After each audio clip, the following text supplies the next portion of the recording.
When you start taking care of yourself better, other people start treating you better too.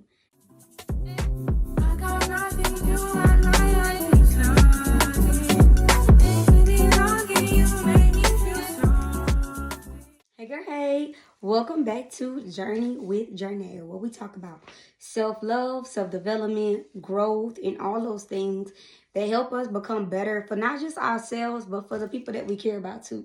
So if you're interested in all those kind of things, stick it out, and let's get straight to the video. So today we're talking about 5 things that I would tell my daughter or my younger self because I want her to be ahead of the curve too. So these are things or a video that I'm going to show her. And yeah, so let's get to it.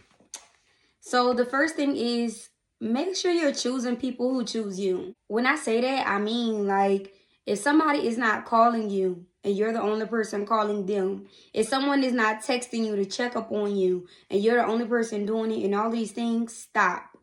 Every relationship, from your mother-daughter relationship to your boyfriend, your husband, your friendships, it all needs to be transactional. It needs to have, what's that song by your girl? Reciprocity. Yeah, you know what I'm talking about. The relationship needs to have reciprocity across the board. Because if your relationship does not have reciprocity in it, you're going to start feeling like you're not enough and that you're chasing after the person. And then you're going to start having people-pleasing tendencies pop up. And we don't want that because that's a whole nother road. It's okay to let people go. It's okay to let people miss you. Okay, so that's the first thing. Let's get straight to number 2. It ain't that deep.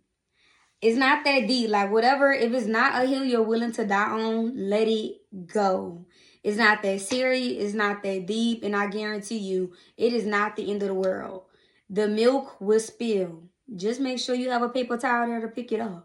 Stuff is going to happen. Life is going to happen. No matter how much you feel as though you're secure. No matter how much you're in church. No matter what. And trust me, I go to church every Sunday. But listen, life is going to happen. And it ain't that serious. Tomorrow is another day. You get another opportunity. Don't be afraid to take the risk. It's okay. You might fail. But the only way you gain more muscles is if you reach muscle failure. That was good. But yeah, so try. It ain't that serious. Let it go. That brings me straight to number 3. Number 3, forgive people. I know this is going to be hard and I'm holding your hand while I'm saying this, but you need to forgive people. And when I mean forgive, I don't mean just still be mad at them and angry for years and years to come. Because forgiveness is not for the other person. Forgiveness is for you. Forgiveness is saying, you know what? I'm not going to let what you did affect me any longer. I'm not going to let what you did wrong. I'm not going to let you lie to me, hold me bondage, and hold me hostage. I'm going to let it go.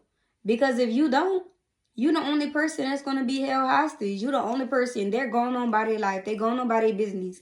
Meanwhile, you still sitting here mad, busted, and disgusted. So you have to forgive. And start praying too for that person. That's the number one way that I was able to forgive a lot of people in my life. Was I started praying for them. And when I say this, and you know, you might read it in the Bible, and you know, a lot of people might say this, but it's true. Listen, if you start praying for your mother, if you start praying for that friend, you will start forgiving them. And I don't mean like you gotta reconnect with them, because for the record, forgiveness does not mean reconnection. Sometimes you have to cut people off and move on with your life, but that don't mean that you have to stay angry. Because as long as you stay angry, you're the only person in bondage. That brings us to number 4. Control what you can. And what you cannot control, do not allow to control you. Because you're going to drive yourself crazy. You are going to have high blood pressure and all kind of things because you're walking around trying to control everybody, trying to control what this person eat, what that person did, how much that person spending. You're going to drive yourself crazy. If you cannot control it, do not allow it to control you.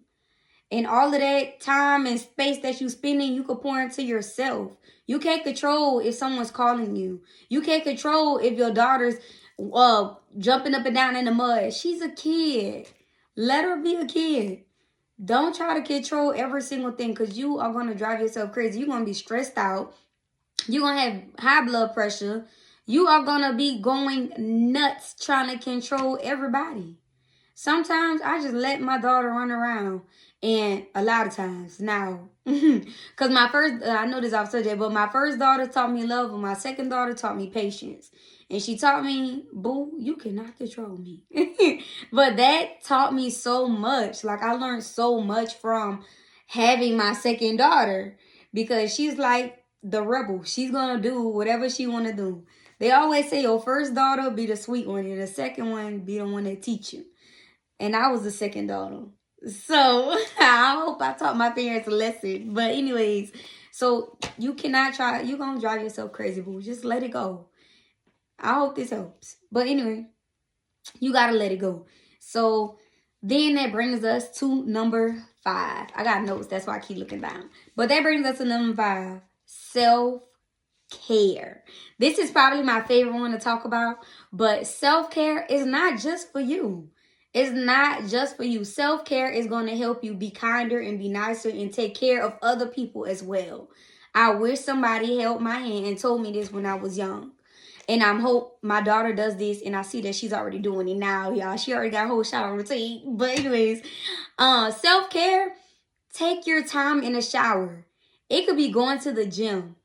It could be walking slowly inside the grocery store. Self-care is for you, but it helps every aspect of your life. Check your bank account. Take time for you.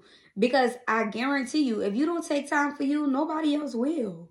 I had to learn this the hard way. And another fun fact, I know a lot of people might be like, oh, no, daughter, this, daughter, that. But when you start taking care of yourself better, other people start treating you better too. Get dressed. A lot of y'all think y'all are depressed, but you're not. You actually just need to get dressed and go to the gym. You actually need to move your body. I had 2 daughters, and in the previous video, I talked about going through postpartum. I could not rely on my dad, my mom, my sister, my brother, my cousin, whoever, to pull me out of it. I had to pull myself out of it. And self-care and taking care of myself properly was the way. And do not get pulled into this whole pool of, oh, you got to get your nails done constantly. And yeah, that's a form of self-care. But if you don't have it, don't spend it. If you have $200 in your bank account, you do not need to be going and spending $100 or $150 at the nail salon. You don't need to be doing it. And I know this is something that's not talked about enough, but you need to be able to decipher a need versus a want. Self-care can just be simply you going outside for a walk. That is free 99, Bookie Butt. Free 99. You don't have to pay anything to just simply go on a walk. But as you're taking this walk, don't just be like, oh, I'm going on a walk, scroll or whatever, hot girl walk or whatever. Really be intentional with this walk. Be intentional. Think about what you're doing while you're doing it. Think about these things like, okay, I'm going on this walk for me, not for nobody else. And as you're walking, I'm grateful for my legs, me. I'm grateful for my head, me. All of these things are for me. Start pointing to yourself.